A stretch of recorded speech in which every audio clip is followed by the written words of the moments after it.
Rahman ibn Abu Bakr to take her to At-Tan'im, for her to enter the inviolable state there for the Umrah. However, this was because she thought that her Umrah that she performed with the Hajj had been voided. She hurried due to that, and the Messenger of Allah allowed her to make the Umrah in order to calm her. This Umrah that Aisha performed was something specific for her.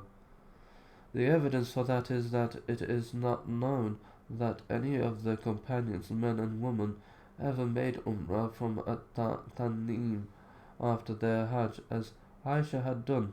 If the companions knew that what Aisha did was also sanctioned for them after the Hajj, this would have been widely reported.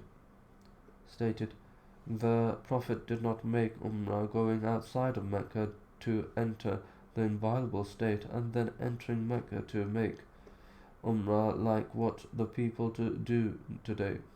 Similarly, it is not affirmed from any of the companions that they had done that.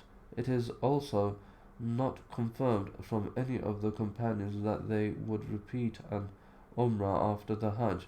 In fact, it is not affirmed that they would repeat the performance of the Umrah during any part of the year.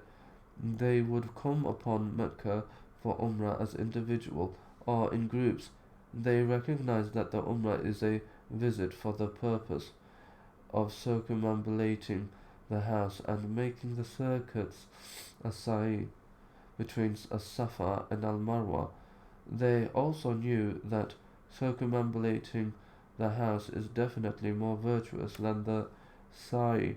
Instead of busying themselves with going out to At-Tan'im and doing the acts of a new Umrah, they would follow up their Umrah that they previously performed by circumambulating the house. It is obvious that in the time that one takes to go out to At-Tan'im to prepare for a new Umrah, one can perform hundreds of rounds about the house.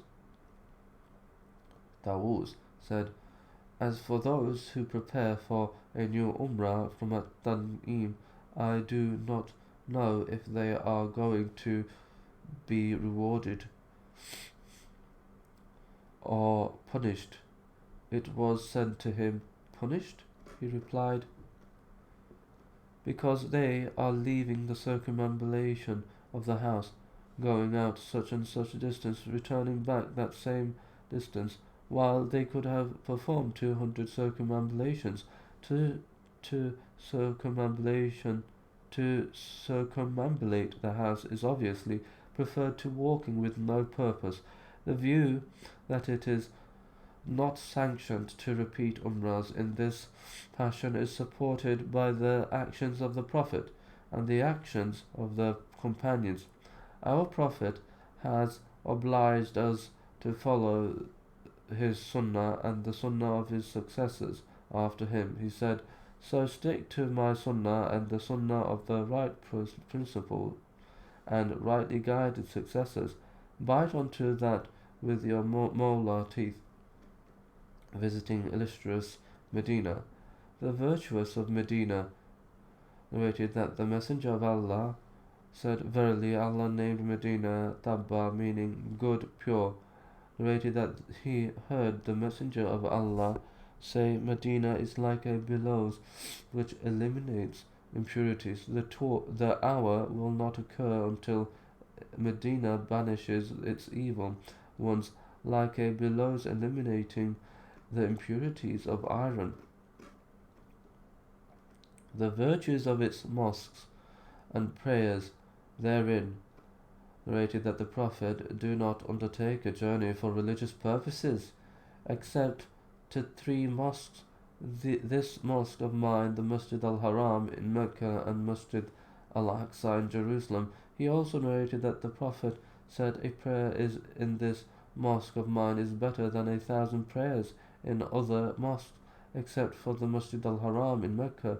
Narrated that the Messenger of Allah said, what is between my house and my pulpit minbar is a garden from the gardens of paradise, etiquette of visiting the noble mosque and grave, the virtues that are particular to the Prophet's mosque, the Masjid al-Haram in Mecca and the Masjid al-Aqsa in Jerusalem, and the superiority of the prayers said in those mosques are honors bestowed by Allah upon these three mosques.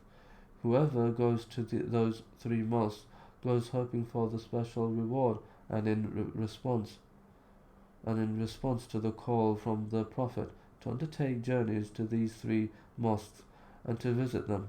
In reality, there is no special etiquette for these three mosques and compared to any other mosque.